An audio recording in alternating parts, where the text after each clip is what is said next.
Donc bienvenue dans cette troisième vidéo qui est donc destinée à parler des matériaux dans Blender. Si vous n'avez pas vu les deux précédentes, dans lesquelles on a appris à faire la modélisation de ce petit château, donc je vous renvoie aux deux vidéos précédentes, c'est le moment de les regarder. Et donc on va repartir d'une nouvelle scène. Donc je vais prendre New Général. Et donc on va rapidement fabriquer une petite scène de test. Je vais garder le cube de départ que je vais déplacer ici pour le placer comme ceci. Pour qu'on puisse bien voir, je vais rajouter un petit plan. Donc ici, S10, voilà. Donc je crois que j'ai pas activé bien sûr. Voilà, donc comme ça vous pouvez suivre les touches que j'utilise. Donc on va rajouter une forme sphérique, une UV sphère, Z, voilà. Alors on va la rendre beaucoup plus lisse en utilisant donc d'une part un modificateur pour rajouter des subdivisions. Donc on voit qu'on a davantage de surface, et puis on va passer en shading smooth, voilà. Donc comme ça on a une sphère bien lissée. Et donc on va rajouter, pour se donner une idée, un objet plus complexe, la fameuse mascotte de Blender, Suzanne. Et donc je vais la tourner un petit peu, voilà. Alors pareil, on va lui rajouter de la subdivision de surface, et voilà, et le shading smooth. Là, donc en mode objet, voilà. Donc ça va nous permettre de voir les matériaux qui vont être attribués. Alors dans Blender, on va rajouter à chaque objet, on peut rajouter donc ici un matériau. Donc on voit que Suzanne, je peux lui créer un nouveau matériau. Et donc on va voir que si je change ici, on avait vu le paramètre de la couleur, la couleur de base, je peux changer, on ne voit pas l'effet. C'est normal parce qu'on est dans le mode de visualisation solide, et donc ici on va pouvoir venir choisir le mode de visualisation des previews des matériaux. Et donc on va voir que donc ici le matériau va avoir été appliqué.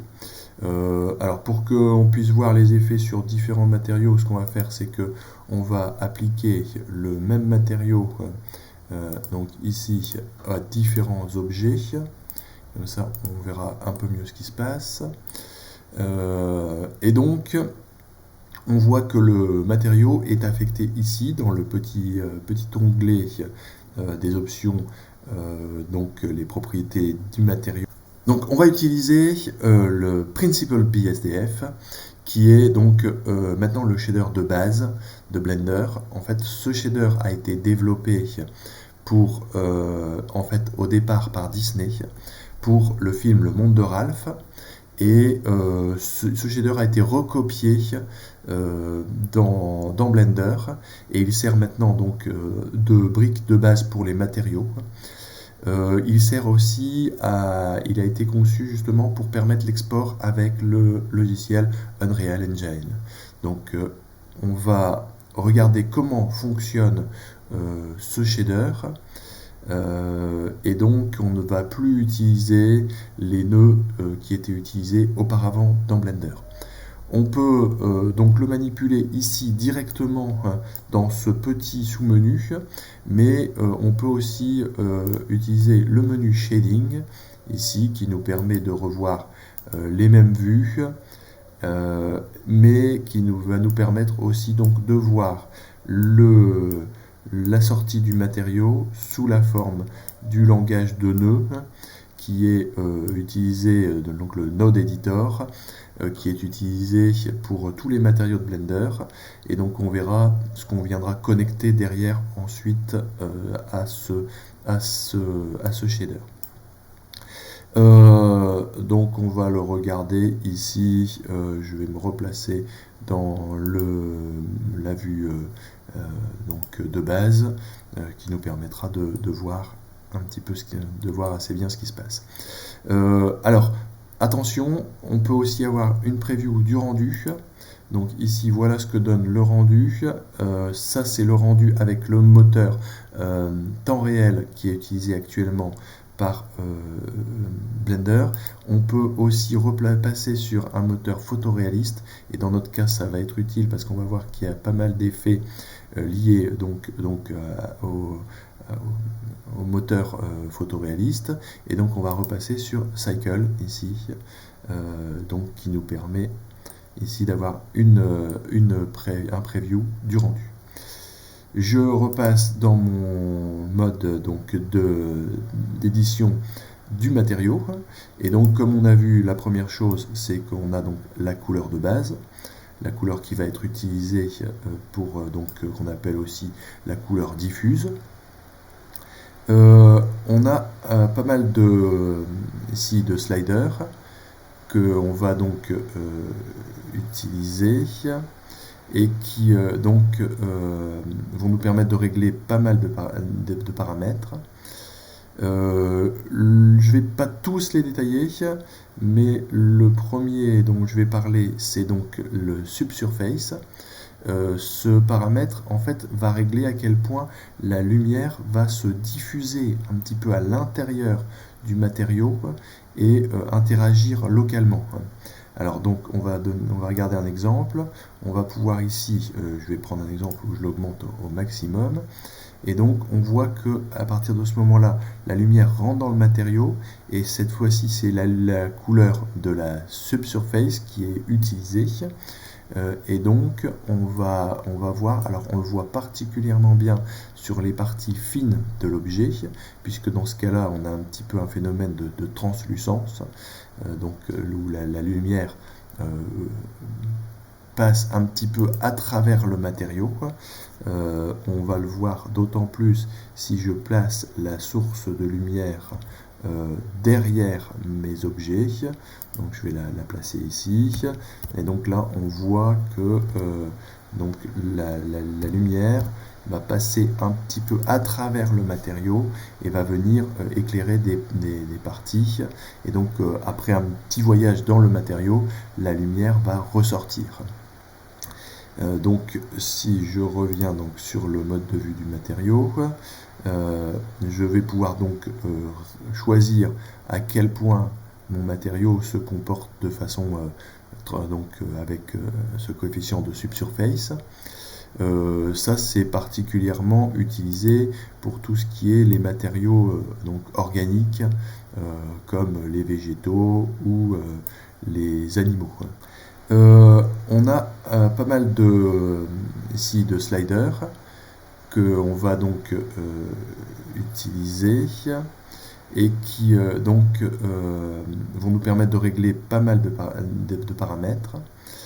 Je ne vais pas tous les détailler, mais le premier dont je vais parler, c'est donc le subsurface. Ce paramètre en fait va régler à quel point la lumière va se diffuser un petit peu à l'intérieur du matériau et interagir localement. Alors donc on va regarder un exemple. On va pouvoir ici, je vais prendre un exemple où je l'augmente au maximum, et donc on voit que à partir de ce moment-là, la lumière rentre dans le matériau, et cette fois-ci c'est la couleur de la subsurface qui est utilisée. Et donc on va voir, alors on le voit particulièrement bien sur les parties fines de l'objet, puisque dans ce cas-là on a un petit peu un phénomène de translucence, où la lumière passe un petit peu à travers le matériau. On va le voir d'autant plus si je place la source de lumière derrière mes objets. Donc je vais la placer ici, et donc là on voit que donc la lumière va passer un petit peu à travers le matériau et va venir éclairer des parties. Et donc après un petit voyage dans le matériau, la lumière va ressortir. Donc si je reviens donc sur le mode de vue du matériau, je vais pouvoir donc choisir à quel point mon matériau se comporte de façon avec ce coefficient de subsurface. Ça c'est particulièrement utilisé pour tout ce qui est les matériaux donc organiques comme les végétaux ou les animaux. Donc là on voit que on a quelque chose qui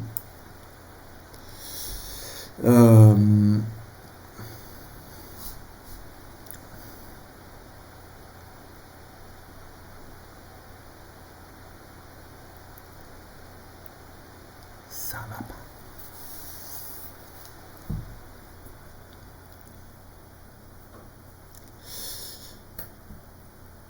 Deuxième paramètre, alors dans le cas de matériaux qui ont donc une transmission de la lumière à l'intérieur, 3, 4. Dans le cas où on utilise cette valeur de subsurface, eh bien, on va utiliser également une couleur de subsurface et donc on va pouvoir choisir la couleur qui va être appliquée lorsque le matériau, lorsque la lumière traverse le matériau. Donc je vais retirer maintenant cette valeur de subsurface, je vais venir repositionner ma source de lumière à un endroit un peu plus logique. Hop là, voilà. Et donc un autre paramètre qu'on va pouvoir utiliser sur le matériau, c'est son coefficient de spéculaire. Et donc on voit bien qu'ici que le matériau a une petite réflexion, ici une petite tache de lumière qui va donc qu'on va pouvoir contrôler en utilisant donc ce coefficient de spéculaire. Si je mets la valeur à 0, j'ai quelque chose de très diffus, hein, donc un matériau qui réfléchit la lumière de façon uniforme, alors que si j'augmente cette valeur spéculaire, eh ben, on a donc une réflexion qui va devenir donc suivant donc cette tache de lumière qui va augmenter. Donc c'est lié au fait que la réflexion va se faire de plus en plus suivant les lois de l'optique et donc de façon symétrique à la normale. On peut, si on le souhaite également, augmenter la valeur métallique donc du matériau qui va en fait indiquer à quel point le matériau justement va se comporter cette fois-ci de plus en plus comme un miroir. Et donc si on met à l'extrême ici, on a un matériau qui est qui se comporte comme un miroir. Alors là on le voit pas bien parce que en fait il y a encore un nouveau paramètre qui agit là-dessus, qui est la roughness, et donc ça définit en fait tout simplement ça va définir la rugosité du matériau. Et donc je vais venir changer cette roughness, et donc si je diminue la roughness, c'est-à-dire que j'ai un matériau très lisse, on voit que ici maintenant on a des matériaux qui sont quasi des miroirs parfaits. Alors peut-être pas tout à fait, puisque en fait je vais changer la couleur de base. On a un miroir teinté, mais on voit que si on vient ici mettre une couleur neutre, eh bien on voit qu'on a des objets qui sont devenus pratiquement des miroirs. Donc je vais continuer. Donc on peut jouer sur toutes ces valeurs pour choisir les valeurs des matériaux.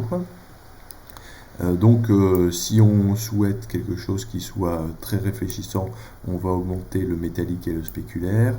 Si on veut des objets qui sont au contraire diffus, on va diminuer ces valeurs et augmenter la rugosité. Donc là on obtient des matériaux qui sont très diffus, c'est-à-dire qui réfléchissent la lumière de façon uniforme, quelle que soit l'orientation.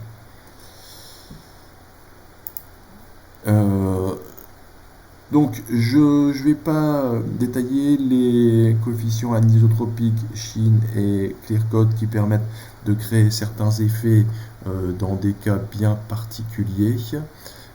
Par contre, je vais venir détailler ici donc les coefficients de transmission.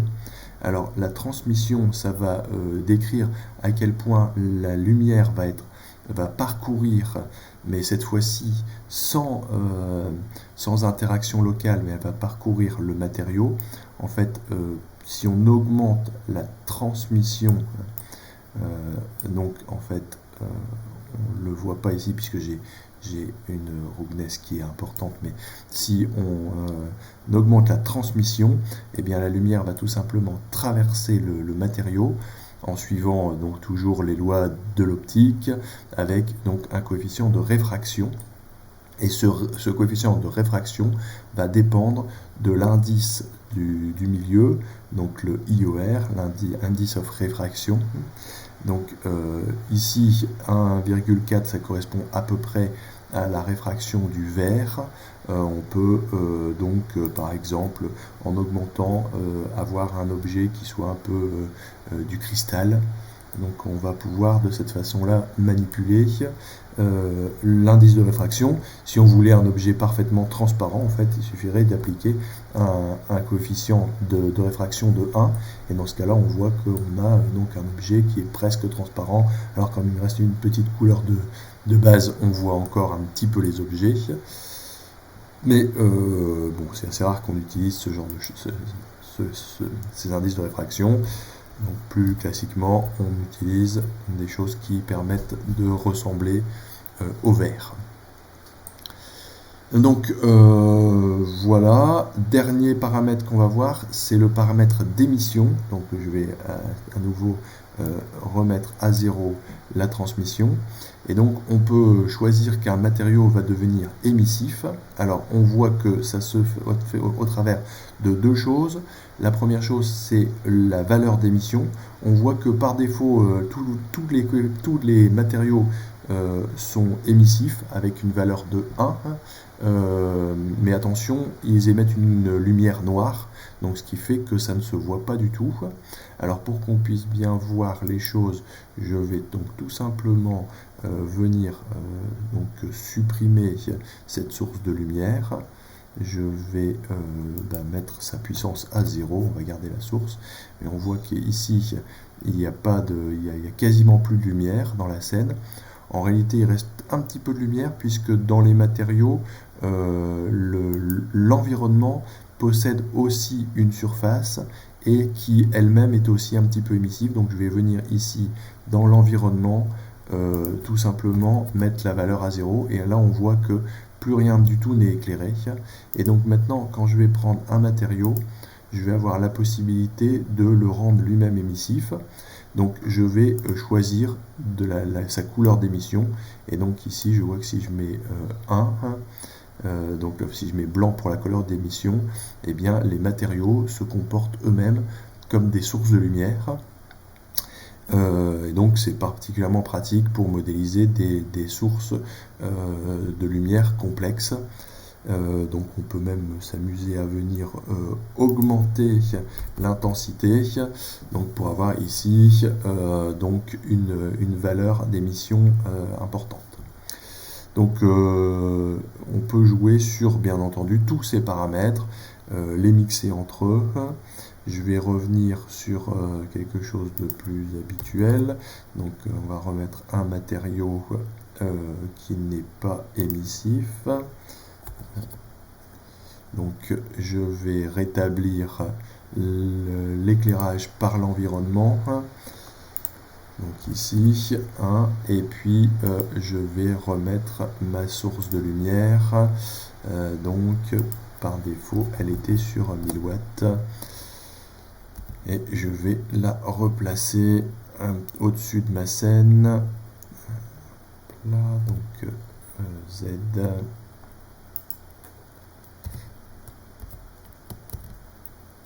Voilà, pour voir un petit peu ce qui se passe. Dernier détail, les matériaux, on a vu, sont affectés à des objets. Donc ça veut dire que je peux affecter un matériau différent, par exemple à ce cube. Donc pour ça, je vais venir rajouter un matériau. Je vais changer le matériau que je vais utiliser. Donc par exemple ici un nouveau matériau vert. On voit que en fait ce matériau a été modifié, mais c'est pas le matériau qui est utilisé. Donc ce qu'il faut faire ici, c'est supprimer le matériau de départ. Et là maintenant, on voit que il n'y a pas de souci, c'est bien le bon matériau qui est utilisé. Et donc dernier aspect, les matériaux peuvent être appliqués non pas à un objet entier comme on l'a vu juste précédemment, mais à des parties d'objets. Et donc si on souhaite faire ça, on voit que a priori dans le mode objet, on ne peut affecter qu'un seul matériau à un objet. Donc ici, si je veux changer la couleur et mettre rouge, si je souhaite avoir des couleurs, des matériaux différents pour des sous-parties d'objets, eh bien c'est possible, mais il faut à ce moment-là passer par le mode Edit. Donc on revient dans le mode Edit. On va venir sélectionner les surfaces. Donc je vais passer ici en mode sélection des surfaces. Et donc je vais pouvoir sélectionner, donc par exemple ici de cette façon, je vais pouvoir sélectionner quels sont les polygones que je vais vouloir, donc je vais vouloir modifier le matériau. Donc ici les yeux, et je vais créer un nouveau matériau.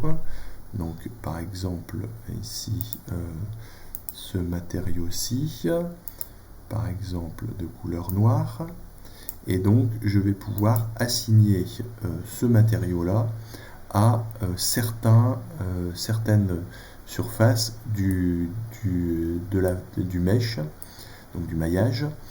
Et donc il est possible de choisir, donc de venir colorier, de venir choisir les matériaux qui sont appliqués à chaque partie du mesh. Donc ça termine cette vidéo sur les matériaux. On va voir que on va pouvoir ensuite connecter à ces matériaux des textures qui vont nous permettre d'avoir des rendus encore plus intéressants.